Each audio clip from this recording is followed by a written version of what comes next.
Selamat pagi saudara-saudara yang kasih, hamba Tuhan, para pelayan kesehatan di Rumah Sakit Hasan Bandung. Pada saat ini saya ingin membahas hari yang ketiga, yaitu Tuhan sebagai sahabat. Dan di sini saya ingin memberikan sebuah topik yang berjudul Closer than a Brother, lebih dekat daripada seorang saudara.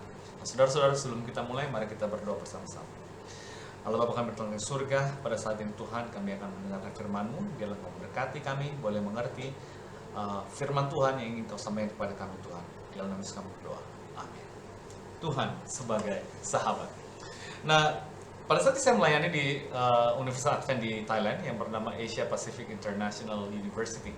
Nah, di sini saya bisa melihat bahwa banyak orang datang dari berbagai belahan dunia, ya, dengan berbagai latar belakang, datang ke kampus, bersahabat, berkenalan, dan ada yang berhubung menjadi kekasih dan lain sebagainya. Dan banyak sekali orang yang merasakan keindahan dari persahabatan tersebut. Ya. Di sini pun ada komunitas Indonesia yang cukup tidak terlalu sedikit, tidak terlalu banyak, sekitar 20-an orang, dan saling mengasihi yang berasal dari berbagai belahan dunia. Nah, belahan Indonesia maksud saya. Nah, saya pun ketika saya mengingat masa-masa saya kuliah, ya banyak sekali kenangan-kenangan indah bersama dengan sahabat-sahabat. Ya kadang-kadang kita ingin melakukan reuni. Ini adalah satu foto reuni yang kami laksanakan 10 tahun lalu. Begitu banyak orang dengan sukacita datang kembali untuk bertemu satu sama lain. Persahabatan yang indah.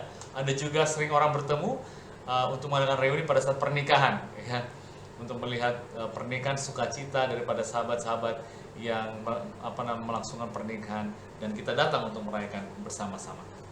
Nah, saudara-saudaraku, kitab suci berbicara banyak tentang persahabatan, ya.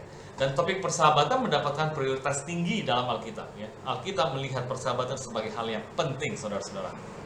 Nah, ada juga walaupun persahabatan adalah topik yang sangat penting, tetapi kita diperingatkan akan persahabatan yang jahat, evil friendship, ya, dengan dunia. Yakobus 4:4 dikatakan dia yang menjadi sahabat dunia adalah musuh Tuhan. Sangat jelas, sangat keras, saudara-saudara. Nah, Amsal 18:24 katakan, a man who has friends must himself be friendly, but there's a friend who sticks closer than a brother. Dan di sini kita mau melihat makna daripada pelajaran yang ayat tersebut sampaikan kepada kita. Jadi Raja Salomo dalam ayat ini merekomendasikan persahabatan kepada kita dan menunjukkan apa yang harus kita lakukan agar kita dapat mengikat dan memupuk persahabatan. Yang pertama, kita harus menunjukkan diri kita ramah, ya. Dikatakan bahwa yang mau memiliki persahabatan harus menjadi orang yang friendly atau ramah. Ini adalah salah satu ayat terbesar tentang masalah persahabatan, dan ayat ini memiliki 2 poin penting. Poin yang pertama, untuk punya teman, kita harus ramah. Dengan kata lain, rahasia hubungan yang bermakna tidak ditemukan dalam mencari teman, tetapi menjadi seorang teman. Apakah kita bisa menjadi seorang teman yang baik? Yang kedua, adalah teman terakhir bagi kita masing-masing, teman yang lebih dekat daripada saudara, teman yang benar-benar tertarik pada kita tanpa memikirkan apa untungnya bagi dia. Dan kita akan selidiki lebih dalam mengenai hal ini. Nah, saudara-saudara, marilah kita melihat di sini manfaat daripada persahabatan. Yang pertama, persahabatan memperbaiki akhlak kita untuk mengatasi kecemasan dan khawatir. Nah, kita semua tahu bahwa kesepian membuat kita tidak bahagia. Tetapi penelitian menunjukkan bahwa kesepian juga bisa menjadi pembunuh. Yang kedua, persahabatan ini memotivasi kita untuk menjaga kebugaran fisik, ya. Kita bisa saling memotivasi satu sama lain, berolahraga bersama, makan sehat, pola hidup sehat yang baik dipraktikkan bersama-sama. Itu memotivasi kita dalam persahabatan. Yang ketiga, memiliki persahabatan maka kita menolong kita untuk hidup lebih lama, ya. Dan persahabatan juga menginspirasi orang-orang menjadi kreatif dan juga proaktif. Nah, salah satu contoh persahabatan yang bisa kita lihat adalah dalam diri Daud dan Yonatan, ya. 2 contoh persahabatan sejati dalam Alkitab antara Daud dan putra Saul, Yonatan, yang meskipun ayahnya Saul mengejar Daud dan berusaha membunuhnya, Yonatan tetap berdiri dekat dengan temannya. Kisah itu dapat kita temukan di dalam buku 1 Samuel pasal 18 sampai pasal yang ke-20. Dan kedua pria ini benar-benar peduli satu sama lain dan memiliki kepercayaan dan yang besar dengan satu sama lain. Nah, kalau kita lihat di dalam Alkitab, kita bisa mengetahui bahwa Daud melarikan diri dari ayah dari Yonatan, yaitu Saul. Dan Yonatan menyadari bahwa Daud tidak bersalah, ya. Saul cemburu sebab Dia tahu bahwa posisi jabatan dia sebagai raja akan diambil daripada keluarganya dan diberikan kepada Daud. Nah, karena persahabatan sejati yang mereka bagi, Daud selamat dari upaya pembunuhan Saul karena Yonatan menyelamatkan dia dan kemudian menjadi salah satu orang atau raja yang terbesar di Israel. Nah, kalau kita melihat persahabatan dalam kitab Amsal 17 katakan, seorang sahabat menaruh kasih setiap waktu dan menjadi saudara dalam kesukaran. Amsal 18 ayat 24 katakan, ada teman yang mendatangkan kecelakaan, tapi ada juga sahabat yang lebih karib daripada seorang saudara. Nah, saudara-saudaraku, tadi kita sudah melihat Daud dan Yonatan. Sekarang saya ingin memberikan gambaran mengenai saudara, yaitu Yakub dan Esau. Alkitab memberi kita contoh Yakub dan Esau. Mereka adalah saudara kembar, namun mereka tidak dekat. Ya. Secara rohani pun mereka berbeda, sangat-sangat berbeda. Nah, saudara, saya juga memiliki seorang saudara kandung. Kami hanya berdua, ini adalah abang saya.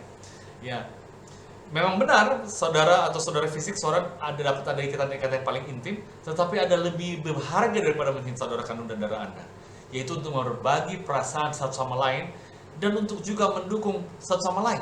Ya, saudara kandung sangat dekat kepada kita, tetapi kita juga bisa memiliki saudara-saudara yang lain, sahabat-sahabat yang lain, yang tidak memiliki ikatan darah, tapi juga dapat memiliki ikatan persahabatan yang rohani antara satu sama lain. Alkitab membahas mengenai persahabatan sejati. Nah, kisah-kisah persahabatan sejati ditemukan di seluruh Alkitab.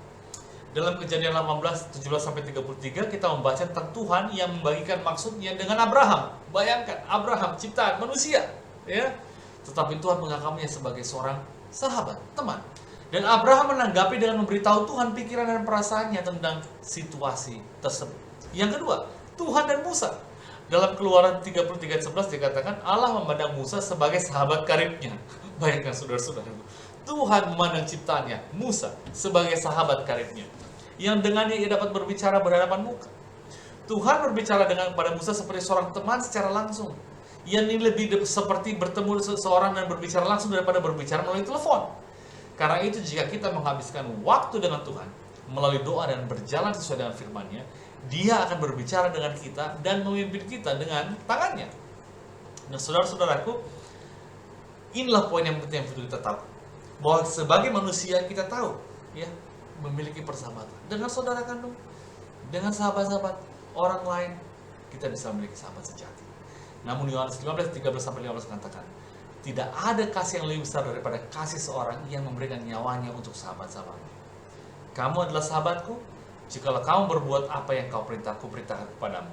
Aku tidak menyebut kamu lagi hamba, sebab hamba tidak tahu apa yang diperbuat oleh tuannya. Tetapi aku menyebut kamu sahabat, karena aku telah memberitahukan kepada kamu segala sesuatu yang telah kudengar dari Bapa.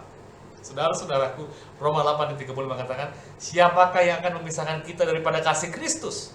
Penindasan atau kesesakan atau penganiayaan, atau kelaparan, atau ketelanjangan, atau bahaya, atau pedang. Saudara-saudaraku, Yesus Kristus. Yesus Kristus adalah sahabat yang unik. Dia adalah sahabat yang lebih dekat daripada seorang saudara. Dan Yesus sendiri mengidentifikasikan dirinya sebagai sahabat umat Allah. Yesus adalah Tuhan. Yesus adalah pencipta. Namun dia ingin memiliki hubungan persahabatan dengan kita, umat ciptaan. Yesus adalah sahabat orang berdosa. Yesus adalah sahabat yang lebih dekat daripada seorang saudara yang disaksikan juga oleh musuh-musuhnya. Dalam Matius 11:19 dikatakan, musuh-musuhnya mengidentifikasi dia sebagai teman yang ketika mengamatinya berbaur dengan umatnya yang telah dia datangi untuk meminta pertobatan, dan melihat bahwa dia tidak takut untuk mengasosiasikan dirinya dengan mereka. Mereka berkata dengan ejekan, dia adalah teman pemungut cukai dan orang berdosa. Nah, saudara-saudaraku, kata sticks dalam bahasa Inggris, a friend that sticks closer than a brother. Kata sticks secara harafiah berarti membelah atau melekat. Ini mengacu pada penyolderan logam, menggabungkan logam bersama. Yesus Kristus adalah seorang yang melekat, yang setia kepada anak-anaknya. Yesus Kristus teman yang lebih dekat daripada saudara manapun. Dia adalah teman kita untuk berdiri, menggantikan kita, dan bahkan dia mati untuk kita. Nah, saudara-saudaraku, what a friend we have in Jesus. Itulah lagu yang diciptakan oleh Joseph and Scriven. Dikatakan, what a friend we have in Jesus. All our sins and griefs to bear. What a privilege to carry everything to God in prayer. What peace we often forfeit. Oh, what needless pain we bear. All because we do not carry everything to God in prayer. Saudara-saudaraku, ini adalah kabar yang indah bagi kita. Makanya dalam buku Our Father Cares katakan, datanglah setiap hari kepada Yesus. Ia mengasihi engkau. Bukalah hatimu kepadanya dengan bebas. Di dalam Dia tidak ada kekecewaan. Engkau tidak akan mendapatkan konselor yang lebih baik. Engkau tidak akan mendapatkan penuntun yang lebih aman. Engkau tidak akan mendapatkan pertahanan yang lebih kuat dibandingkan dengan bersama Yesus. Melalui segala semua pencobaan, engkau memiliki sahabat yang tidak pernah gagal, yang berkata, aku bersama dengan engkau selama-lamanya sampai pada akhir masa. Saudara-saudaraku, adalah sukacita yang luar biasa ketika kita mengetahui bahwa Yesus adalah sahabat yang lebih dekat daripada saudara. Yesus adalah juru selamat kita, tapi Dia menginginkan hubungan yang erat kepada kita. Mari kita datang kepada Yesus yang adalah Tuhan, menempatkan Dia sebagai yang pertama dan terutama, sehingga kehidupan kita adalah kehidupan yang benar, sambil menyongsong kedatangan Dia yang kedua kali. Mari kita sama-sama berdoa. Terima kasih Tuhan atas kesempatan yang indah untuk membahas pelajaran pada pagi hari ini. Biarlah Kau berkati kami Tuhan, terutama para pelayan kesehatan di Rumah Sakit Bandung pada hari ini, untuk melayani Engkau dengan luar biasa demi kemuliaan-Mu. Dalam Yesus kami berdoa.